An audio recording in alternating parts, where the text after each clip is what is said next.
Hey everyone, how are you? I hope you all are fine. So today we are going to discuss new lecture of chemical kinetics. क्या चीज? New lecture. सो ये जो है आपका lecture number 05 है. इससे पहले जो है हम लोग टोटल 4 लेक्चर डिस्कस कर चुके हैं इस चैप्टर का.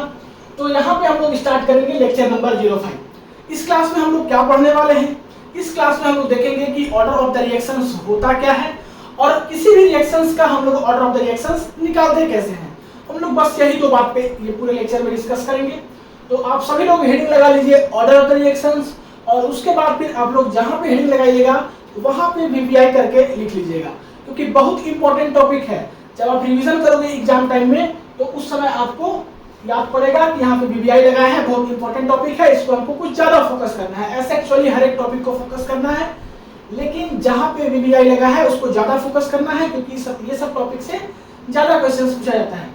आप कॉम्पिटिशन्स का तैयारी कर रहे हैं, मींस सीएसआईआर नेट जेआरएफ का तैयारी कर रहे हैं, तो आप कुछ लेवल का तैयारी कर रहे हैं तो आप हर एक क्वेश्चंस को नहीं पकड़ के चल सकते हो.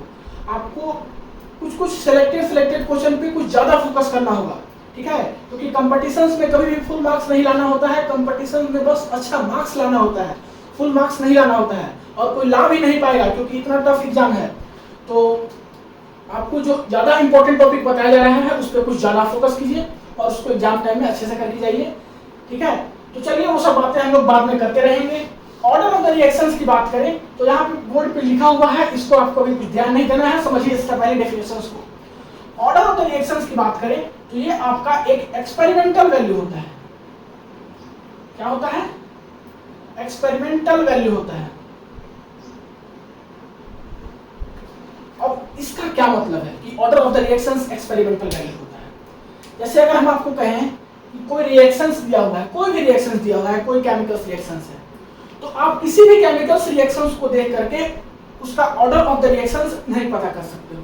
इसका मतलब यही है, अगर आपके पास कोई केमिकल्स रिएक्शंस दिया रहे और उस केमिकल्स रिएक्शंस को देख करके आप ऑर्डर ऑफ द रिएक्शंस नहीं बता सकते हो. क्यों?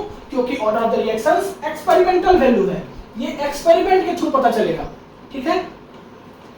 तो आपको हम यहाँ पे एक बेहतर एग्जांपल बता रहे हैं. जैसे यहाँ पे देखिए, एक रिएक्शंस ले रहे हैं, आपका रिएक्शंस है A + 3B, इससे जाके आपका प्रोडक्ट बना रहा है 2C. जैसे देखिए एक रिएक्शंस है, इसमें रिएक्टेंट है A + 3B और इससे जाके प्रोडक्ट बना रहा है 2C. तो इस रिएक्शंस में अगर आपसे पूछे कि ऑर्डर ऑफ द रिएक्शंस क्या है तो आप कैसे बताओगे? आप थोड़ा सा तुरंत दिमाग लगा लोगे कि order of reaction with respect to A का कंसंट्रेशन, तो क्या है? ए का कोफिशिएंट 1 है. Order of reaction with respect to B का कंसंट्रेशन, तो इसका कोफिशिएंट क्या है? 3 है. और अगर हम लोग ओवरऑल ऑर्डर रिएक्शंस की बात करें, overall order of the reactions की बात करें तो आप क्या करोगे कि 1 + 3 को ऐड कर दोगे और बता दोगे कि overall order of the reactions कितना है? 4 है. अगर आपके पास ये रिएक्शंस है तो अगर आप ऐसा सोच रहे होगे तो ये पूरा गलत है. ऐसा सोचना ही गलत है, क्योंकि क्वेश्चंस में आपका कहीं भी नहीं दिया है कि रिएक्शंस जो है आपका एलिमेंट्री रिएक्शंस है, ठीक है. ये कहीं मेंशंस है ही नहीं. तो जब एलिमेंट्री रिएक्शंस मेंशन नहीं है तो आप किसी भी रिएक्शंस का ऑर्डर देख करके नहीं बता सकते, ठीक है. अगर आप ऐसा सोच रहे होंगे तो वो सोचना गलत है, क्योंकि हम नहीं बोले थे आपको कि रिएक्शंस एलिमेंट्री है, ठीक. तो इसका मतलब समझ में आ गया. अब यहाँ से ये क्वेश्चंस बहुत फेमस है इंटरव्यू में. जब सीएसआईआर नेट जेआरएफ भी आप निकालोगे तो उसके बावजूद आप जब इंटरव्यू में जाओगे तो वहाँ क्या पूछा जाएगा कि ऑर्डर ऑफ द रिएक्शंस क्या होता है बाबू, तो आपको क्या जवाब देना होगा? देखिए ऑर्डर ऑफ द रिएक्शंस वो दो तरीका से आपसे क्वेश्चन पूछ सकते हैं. एक पूछ सकते हैं एलिमेंट्री वाला केस में और एक पूछ सकते हैं normal order of the reactions. तो एलिमेंट्री का केस में अगर पूछे दे दे केस की रिएक्शंस एलिमेंट्री है तब तो आप बता दोगे इस तरीका से. लेकिन अगर बोलते कि ऑर्डर ऑफ द रिएक्शंस क्या है और वहां पे कोई एलिमेंट्री का जिक्र नहीं किया गया है तो आपको क्या बोलना है कि sir order of the reactions जो है वो आपका एक एक्सपेरिमेंटल वैल्यू होता है, जिसको कि हम लोग देख करके पता नहीं कर सकते हैं, इसको हम लोग एक्सपेरिमेंट से ही पता कर सकते हैं. बस आपको इतना ही बोल करके निकल लेना है, आपको अच्छा खासा आपका वेटेज वहां पे बनेगा इंटरव्यू में, ठीक है. तो ये सब आप छोटा छोटा बातों को ध्यान दीजिएगा, यही सब क्वेश्चंस एक्चुअली पूछा जाता है इंटरव्यू में. तो इंटरव्यू के प्रोस्पेक्ट से बहुत इंपॉर्टेंट क्वेश्चन है, बहुत बार ये इंटरव्यू में क्वेश्चन पूछा गया है। तो ये सब बातें अगर आप लोग याद करके रखोगे ना कि हम क्या क्या आपको बता रहे हैं, कौन कौन सा क्वेश्चन कहाँ इंपॉर्टेंट है, तो आपको आगे चल के बहुत काम करेगा। ठीक है, ये चीज आपको समझ में आ गया। अब देखिए यहाँ पे एक लाइन लिखा है, इसका क्या मतलब है। Order of reaction signifies the effect of change of concentration, effect of change of concentrations of a particular reactant on the rate of reactions. इसका मतलब ये है कि अगर हम लोग किसी भी रिएक्शंस के रिएक्टेंट का कंसंट्रेशंस को चेंज करते हैं, किसी भी रिएक्शंस के रिएक्टेंट के कंसंट्रेशंस को चेंज करते हैं, तो हमारा रेट ऑफ रिएक्शंस में क्या चेंज आता है। ऑर्डर ऑफ द रिएक्शंस हमको यही बताता है कि किसी भी रिएक्शंस में रिएक्टेंट के कंसंट्रेशंस को हम लोग चेंज करते हैं तो वहां पे हमारा रेट पे क्या फर्क पड़ता है। ठीक, रेट का कंसंट्रेशंस कितना चेंज होता है, इसी को हम लोग को पढ़ाता है कौन, ऑर्डर ऑफ द रिएक्शंस। तो यहां तक आपको समझ में आ गया होगा। अब हम लोग बताते हैं आपको, कुछ एग्जांपल से आपको समझाते हैं। ऐसे देखिए, यहां पे हम एक लेते हैं आपके सामने एग्जांपल।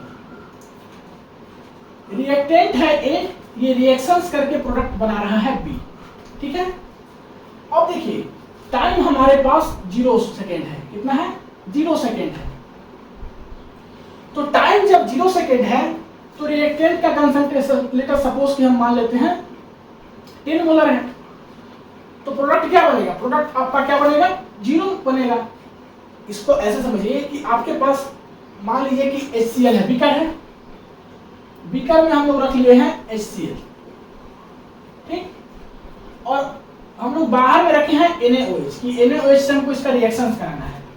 अब टाइम 0 का क्या मतलब है कि ऐसा टाइम जब यहाँ पे केवल HCl है, मींस इसमें अभी कोई NaOH ऐड ही नहीं किए हैं, तो आप इसको यहाँ पे लिख लेना। टाइम 0 का क्या मतलब कि ऐसा टाइम जब रिएक्शन स्टार्ट ही नहीं हुआ है। जब रिएक्शन स्टार्ट नहीं हुआ है तो बीकर में केवल क्या है, HCl है, अभी इसमें कोई NaOH ऐड नहीं किए हैं, मींस रिएक्शन हो ही नहीं रहा है। तो लेट अस सपोज कि अगर आपका यहाँ पे HCl 10 मोलर है, तो यहाँ पे HCl हम लोग कितना लिए हैं, एक का कंसंट्रेशन 10 मोलर लिए हैं। तो जब रिएक्शंस कुछ हो ही नहीं रहा है तो प्रोडक्ट कुछ बनेगा क्या, प्रोडक्ट कुछ नहीं बनेगा, तो प्रोडक्ट आपका यहाँ पे 0 हो जाएगा। वही अगर हम लोग बात करें कि टाइम ले ले, अगर कुछ लेट अस सपोज कि हम लोग टाइम ले ले 2 सेकेंड, तो टाइम 2 सेकेंड ले ले, तो इसका मतलब क्या है कि अब इसमें हम लोग NaOH को ऐड कर रहे हैं, मींस हमारा रिएक्शंस हो रहा है।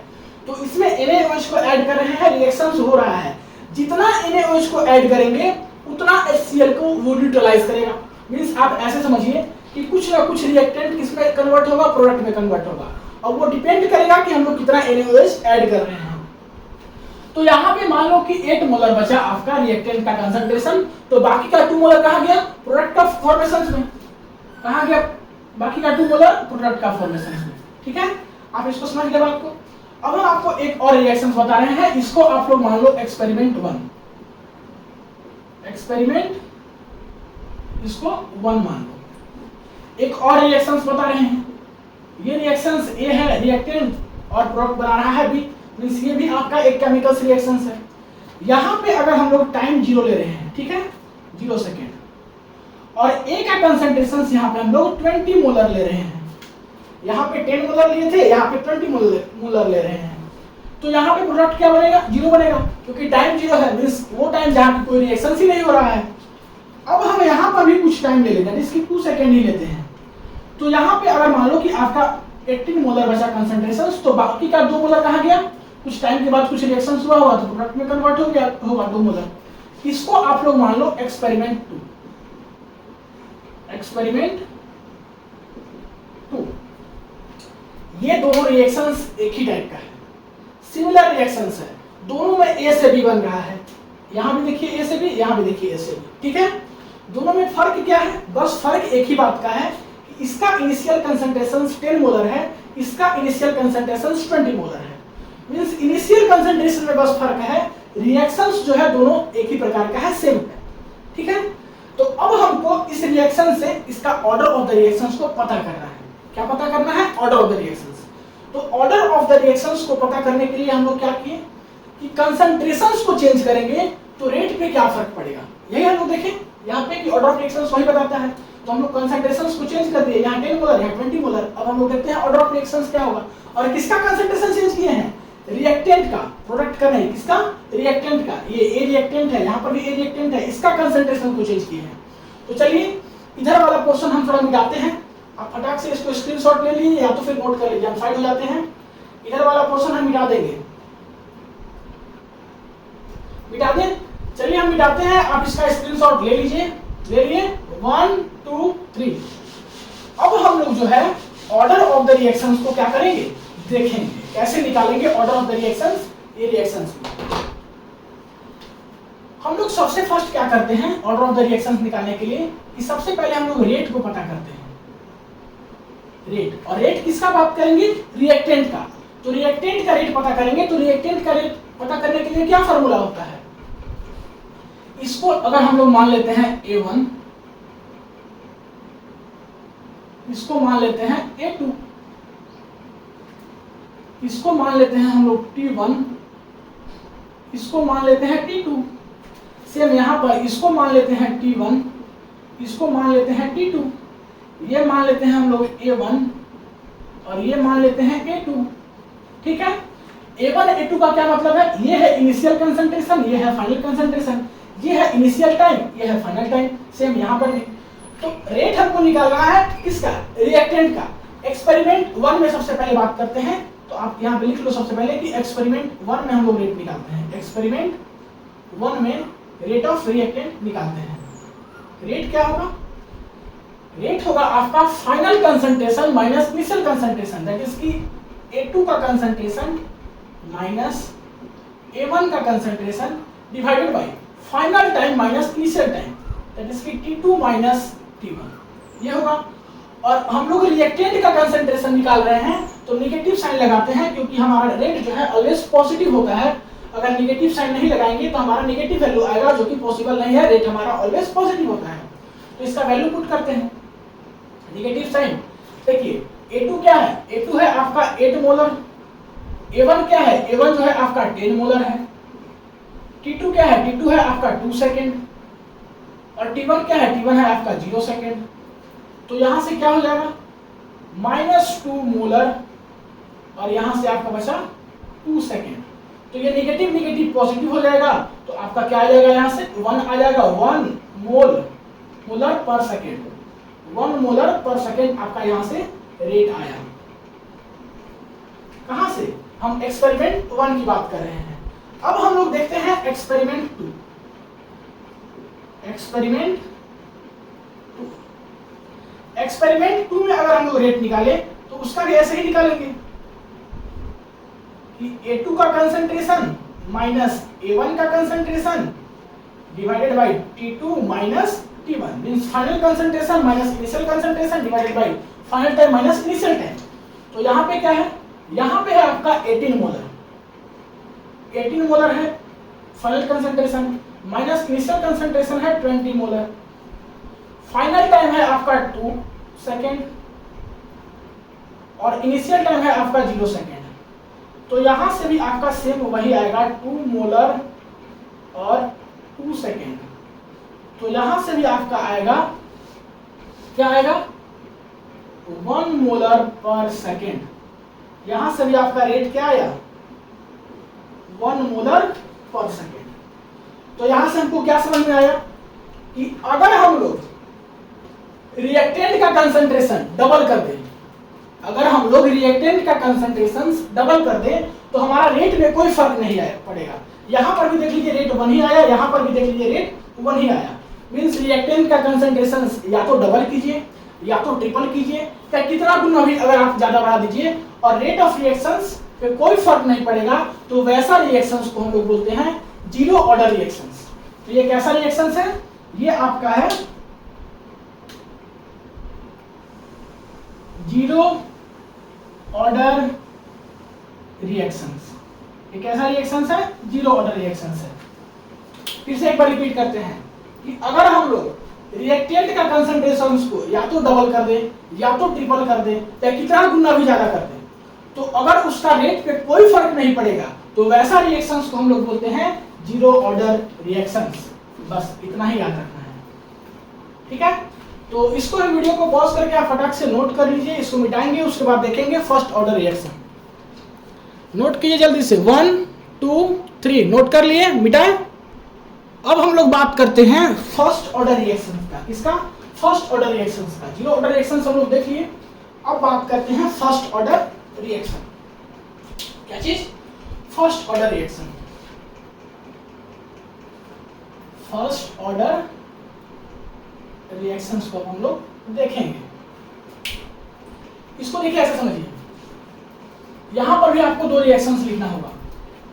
एक रिएक्शन है जिसमें कि ए से आपका क्या कर रहा है, बी बना रहा है। यहां आपका टाइम 0 सेकेंड है, टाइम 0 सेकेंड है और ए का कंसंट्रेशन अगर आपके पास 10 मोलर है, कितना है? 10 मोलर है। तो टाइम 0 सेकेंड करने का मतलब कि वो टाइम जहां कोई रिएक्शन नहीं हो रहा है तो प्रोडक्ट कुछ नहीं बनेगा। टाइम यहाँ पे मान लो कि हम लेते हैं 1 सेकेंड, कुछ समय के बाद, तो कुछ समय के बाद कुछ रिएक्शंस होगा। मान लो कि 9 मोलर यहाँ बचा, तो बाकी कहाँ गया? प्रोडक्ट ऑफ फॉर्मेशंस में 1 मोलर आपका प्रोडक्ट फॉर्मेशंस में चला गया। ये रिएक्शंस हुआ पहला। दूसरा रिएक्शंस की हम लोग बात करते हैं, तो ये रहा आपका रिएक्शंस ए से बना रहा है बी। यहाँ पे अगर आपका टाइम 0 सेकेंड है, तो टाइम 0 सेकेंड पे क्या है? टाइम 0 सेकेंड पे क्या है? वो टाइम जहां कोई रिएक्शन नहीं हो रहा है, तो वो टाइम जहां कोई रिएक्शन नहीं हो रहा है, तो मान लो कि यहाँ हम लिए हैं रिएक्टेंट का कंसंट्रेशन 20 मोलर, तो प्रोडक्ट यहाँ पे कोई नहीं बनेगा। अब हम टाइम बात कर रहे हैं 1 सेकेंड के बाद, मतलब कि कुछ समय के बाद। तो इसका क्या मतलब है कि यहाँ पे कुछ रिएक्शंस हुआ, रिएक्शंस होने के बाद यहाँ पे 18 मोलर कंसंट्रेशन ए का बचा, तो बाकी कहाँ गया? बाकी आपका प्रोडक्ट का फॉर्मेशन कर रहा है, जिसकी 2 मोलर आपका यहाँ से प्रोडक्ट बना लेगा। ठीक है, ये दो रिएक्शंस है, आपको जैसे पीछे भी हम समझाए थे उसी टाइप का सेम है। Equation 1 equation sorry experiment 1 experiment 2 आप मान सकते हो अपने हिसाब से, ये कोई बड़ा बात नहीं है। तो यहाँ पे अब हम लोग देखते हैं रेट निकालने। यहाँ पे इसका रेट निकालते हैं, सबसे पहले इसका रेट निकालते हैं। रेट क्या होगा? इसका हमको रेट निकालना है रिएक्टेंट का। ठीक है, रिएक्टेंट का रेट निकालना है। क्यों रिएक्टेंट का रेट निकालना है? क्योंकि ऑर्डर ऑफ रिएक्शंस क्या सिग्निफाइज करता है कि किसी भी रिएक्शंस में अगर रिएक्टेंट का रेट, रिएक्टेंट की कंसंट्रेशंस को चेंज करते हैं तो उसका रेट में क्या फर्क पड़ता है, यही बताता है ऑर्डर ऑफ रिएक्शन। तो इसीलिए हम लोग किसका रेट निकालते हैं? रिएक्टेंट का। तो रिएक्टेंट का रेट निकालते हैं तो ये नेगेटिव साइन देते हैं। Final concentration minus initial concentration, that is की A2 minus A1 divided by final time minus initial time, that is की T2 माइनस T1। अब देखिए यहाँ पे हम लोग इसका वैल्यू पुट करेंगे, नेगेटिव साइन। A2 क्या है? 9 मोलर है, कितना है? 9 मोलर। A1 क्या है? 10 मोलर है। T2 क्या है? 1 सेकेंड है। और ये क्या है? 0 सेकेंड है। आप यहाँ से इस वैल्यू से निकाल सकते हो। तो यहाँ से आपको क्या पता चला कि यहाँ से आपका आएगा -1 मोलर डिवाइडेड बाय 1 सेकेंड। इसका मतलब क्या है कि रेट आपका आया 1 मोलर पर सेकेंड। यह है आपका रेट एक्सपेरिमेंट 1 के केस में। इसको अगर आप मान लो एक्सपेरिमेंट 1 2, ठीक है। यहां पे हम लोग रेट देखते हैं निकाल के। यहां पे रेट क्या होगा? वही सेम A2 माइनस A1 का concentration divided by T2 minus T1 का कंसंट्रेशन। तो वैल्यू पुट कीजिए, नेगेटिव साइन है। A2 क्या है? 18 मोलर। A1 क्या है? 20 मोलर। ये सब आप लोग को फटाफट हो जाना चाहिए। T2 क्या है? 1 सेकेंड। T1 क्या है? 0 सेकेंड। तो यहां से आपका आ जाएगा -2 मोलर डिवाइडेड बाय 1 सेकेंड। तो यहां से आपका आ जाएगा, क्या आ जाएगा? यहाँ -2 है तो माइनस माइनस पॉजिटिव हो जाएगा, तो 2/1 हो जाएगा। तो यहाँ से आपका आ जाएगा 2 मोलर पर सेकेंड। मीन्स यहाँ से जो है आपका रेट आया 2 मोलर पर सेकेंड। तो ये पिछले वाले केस से थोड़ा सा डिफरेंट है। क्या डिफरेंट है? हम लोग जीरो ऑर्डर रिएक्शंस में क्या देखे थे कि अगर हम लोग रिएक्टेंट के कंसंट्रेशंस को या डबल कर दें या ट्रिपल कर दें या कितना गुना भी ज्यादा इंक्रीज कर दें तो रेट में कोई फर्क नहीं पड़ेगा। यहाँ पे क्या देख रहे हैं कि अगर हम लोग रिएक्टेंट के कंसंट्रेशंस को अगर डबल कर दें तो आपका रेट जो है वो भी डबल आएगा। मीन्स रिएक्टेंट का कंसंट्रेशन 10 मोलर था तो रेट 1 मोलर आ रहा था, मोलर पर सेकेंड आ रहा था। अगर आपका रिएक्टेंट का कंसंट्रेशन 20 मोलर कर दें तो रेट आपका 2 मोलर पर सेकेंड आ रहा है। मीन्स अगर आप लोग रिएक्टेंट के कंसंट्रेशंस को डबल करो तो रेट डबल आएगा, ट्रिपल करो तो रेट ट्रिपल आएगा। ठीक है, तो उसको हम लोग बोलते हैं फर्स्ट ऑर्डर रिएक्शन। क्या बोलते हैं? First order reaction. तो हम लोग जिस प्रकार से ये निकाल रहे हैं इसी के बेसिस पे मींस ऑर्डर ऑफ रिएक्शंस का आपको हम एक टेबल देते हैं कि कैसे आपको इसको याद रखना है। तो यहाँ तक वीडियो को पॉज करके नोट कीजिए, आपको हम एक टेबल दिखाते हैं, ठीक है। तो फटाक से वीडियो को पॉज करके नोट कीजिए, इसको हम मिटाएंगे। अब हम लोग बात करते हैं ऑर्डर ऑफ रिएक्शंस का टेबल का, ठीक है। Table for order of reactions. तो यहाँ पे देखिए हम लोग क्या किए हैं, 3 लाइन बनाए हैं। एक में लिखे हैं कंसंट्रेशन चेंज, एक में लिखे हैं चेंज इन रेट, एक में लिखे हैं ऑर्डर।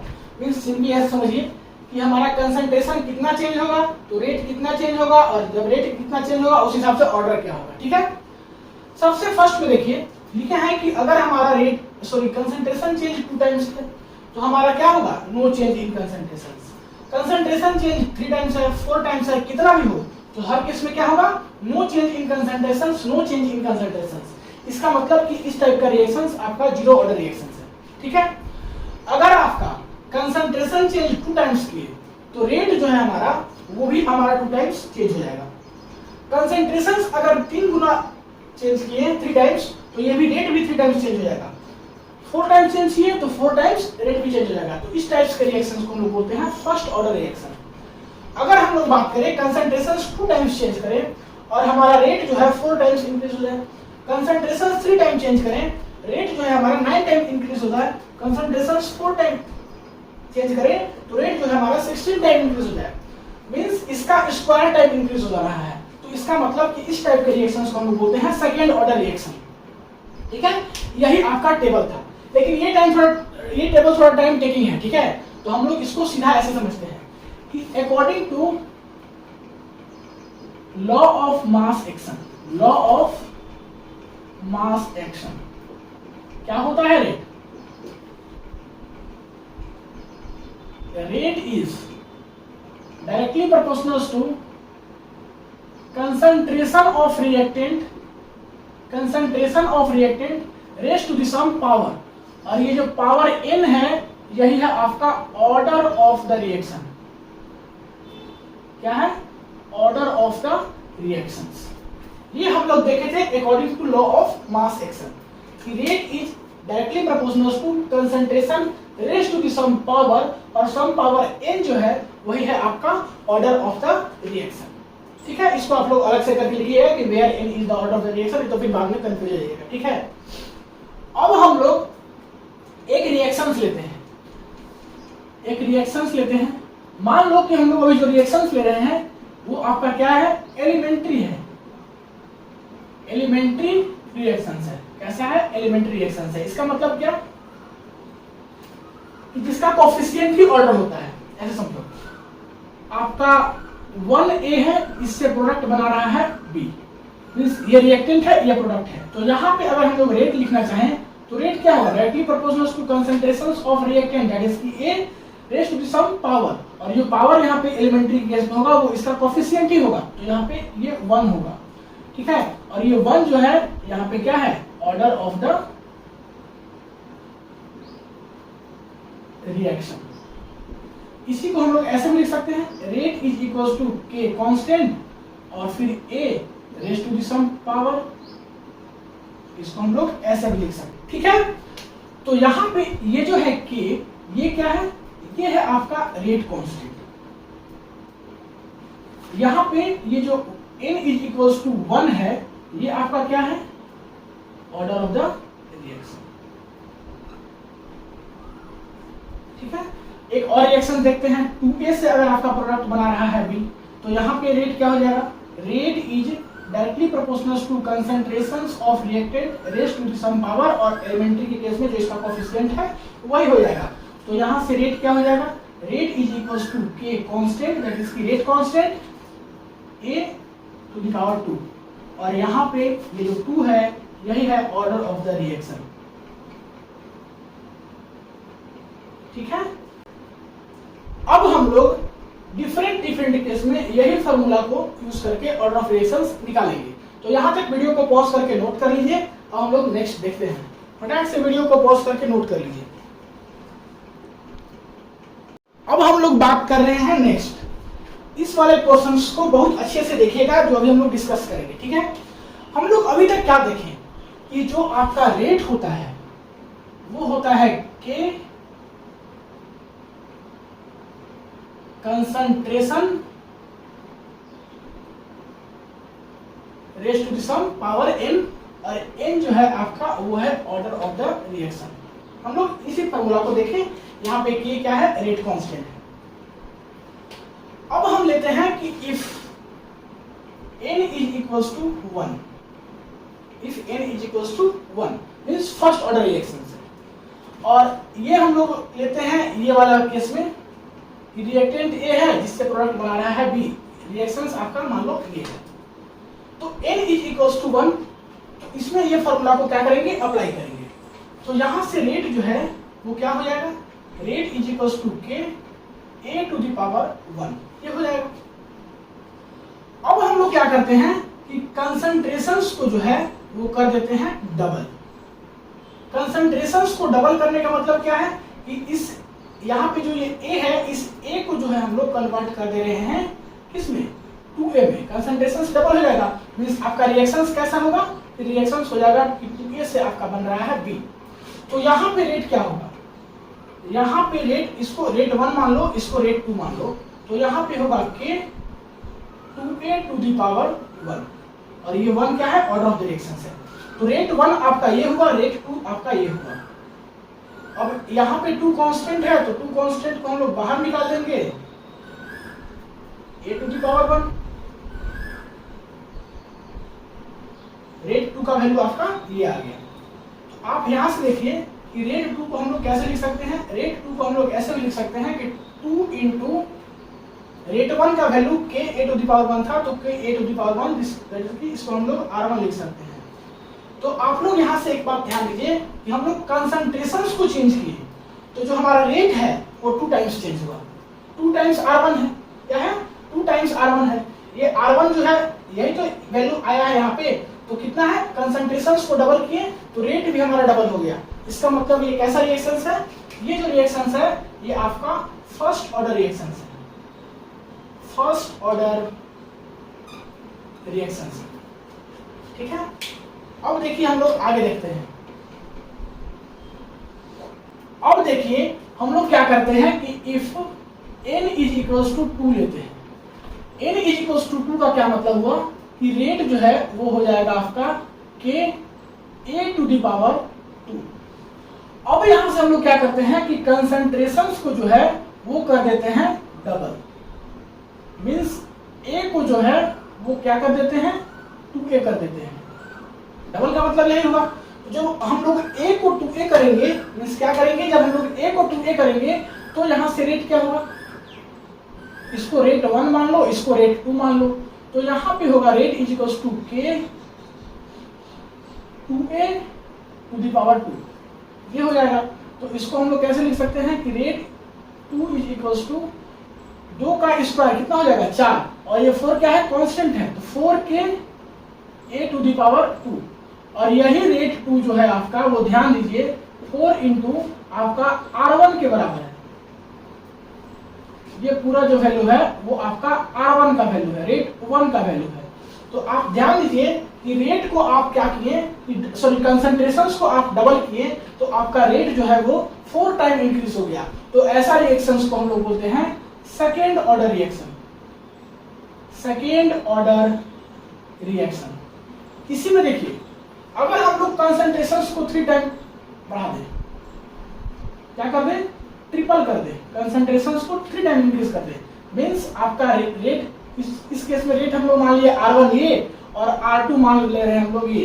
ट्रिपल करने का मतलब क्या, ये जो कंसंट्रेशंस यहाँ पे a है इसको हम लोग किसमें चेंज कर दे रहे हैं, 3a में, तो ये r2 हो जाएगा। इसका रेट अभी हम लोग r2 मान रहे हैं, ये r1 तो यहाँ पे निकाला हुआ है, तो यहाँ पे r2 क्या हो जाएगा कि k 3a to the power 2 means r2 जो है वो हो जाएगा 9k, 3 का स्क्वायर 9 और 9 कांस्टेंट है बाहर निकल जाएगा, 9k a to the power 2, और ये जो वैल्यू है ये आपका r1 का वैल्यू है। आप देख लीजिए तो यहाँ पे आप लोग रेट को ऐसे भी लिख सकते हो कि 9 टाइम्स r1 है, मींस अगर आप कंसंट्रेशंस को 3 टाइम इंक्रीज करोगे तो आपका रेट जो है वो 9 टाइम्स इंक्रीज होगा, ठीक है।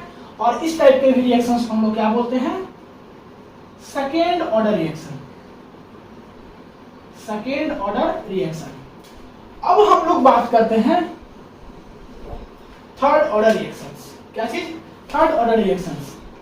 If n is equals to 3, अगर n का वैल्यू 3 है तो रेट क्या हो जाएगा, रेट 1 की बात कर रहे हैं, रेट 1 हो जाएगा k a to the power 3। यहां पे हम लोग कंसंट्रेशंस को क्या कर रहे हैं, डबल कर दे रहे हैं। तो कंसंट्रेशंस को डबल करने का मतलब कि a जो है इसको कन्वर्ट कर दे रहे हैं 2a में, मीन्स अब जो रेट आपका बनेगा दैट इज की रेट 2 वो होगा k 2a to the power 3। तो 2 का क्यूब क्या हो जाएगा 8, और 8 कांस्टेंट है तो बाहर आ जाएगा, तो 8k और यहाँ पे a टू द पावर 3, ये हो जाएगा आपका रेट 2। और इसी रेट 2 को आप लोग कैसे लिख सकते हो, 8 इंटू R1, मीन्स आप लोग कंसंट्रेशंस यहाँ पे डबल करोगे, कंसंट्रेशंस को डबल करोगे तो रेट आपका 8 टाइम्स इंक्रीज होगा। ये देखिए ये R1 का वैल्यू है, ठीक है। तो कंसंट्रेशंस को डबल करोगे तो रेट 8 टाइम्स इंक्रीज होगा, और इस टाइप्स के रिएक्शंस को हम लोग बोलते हैं third order reaction, third order reaction. Clear है, एक बार हम रिवाइज कर दे रहे हैं। फर्स्ट ऑर्डर रिएक्शंस के केस में क्या होगा कि रेट कंसंट्रेशंस को जब आप डबल किए तो आपका रेट कितना होगा, 2 टाइम्स इंक्रीज होगा। सेकेंड ऑर्डर रिएक्शंस में क्या होगा कि अगर आप लोग कंसंट्रेशंस को डबल किए तो रेट 4 टाइम्स इंक्रीज हुआ, कंसंट्रेशंस को ट्रिपल किए तो रेट 9 टाइम्स इंक्रीज हुआ। और थर्ड ऑर्डर रिएक्शंस में क्या हुआ कि हम लोग कंसंट्रेशंस को 2 टाइम्स इंक्रीज किए, डबल किए तो रेट जो है हमारा वो 8 टाइम्स इंक्रीज हुआ। तो ये आपका थर्ड ऑर्डर रिएक्शन हो गया। इसी चीज को हम लोग टेबल में बताए थे, लेकिन यहाँ पे आपको थोड़ा सा ज्यादा क्या होगा, क्लियरिटी होगा। यहाँ पे थोड़ा आपको फील आएगा कि कैसे फर्स्ट ऑर्डर, कैसे सेकंड ऑर्डर, कैसे थर्ड ऑर्डर रिएक्शन हो रहा है। उम्मीद करते हैं यहाँ तक कोई दिक्कत नहीं होगा आपको। और ये जो क्वेश्चन है ना, इसे देखिएगा आपको बहुत क्वेश्चन देखने के लिए मिलेगा। हर वर्ष यहाँ से शायद क्वेश्चन उठा दिया जाता है, कभी सीएस या नेट में, कभी आपका किसमें, गेट में। तो अलग अलग क्वेश्चन यहाँ से बन सकता है। तो हम लोग क्या करेंगे कि अभी तक जितना भी पढ़ाई किए, मीन्स लेक्चर नंबर 5 तक जितना भी पढ़ाई किए, यहाँ से रिलेटेड आगे का 1-2 क्लास में क्वेश्चंस देखेंगे, और इस रिलेटेड से क्वेश्चंस हम लोग कंप्लीट कर लेंगे। उसके बाद फिर आगे नया कॉन्सेप्ट पढ़ेंगे, नया न्यूमेरिकल्स देखेंगे। तो इस क्लास में इतना ही, मिलते हैं अगली क्लास में, तब तक के लिए पढ़ाई करते रहिए। All the very best. Video को पॉज करके नोट कर लीजिए।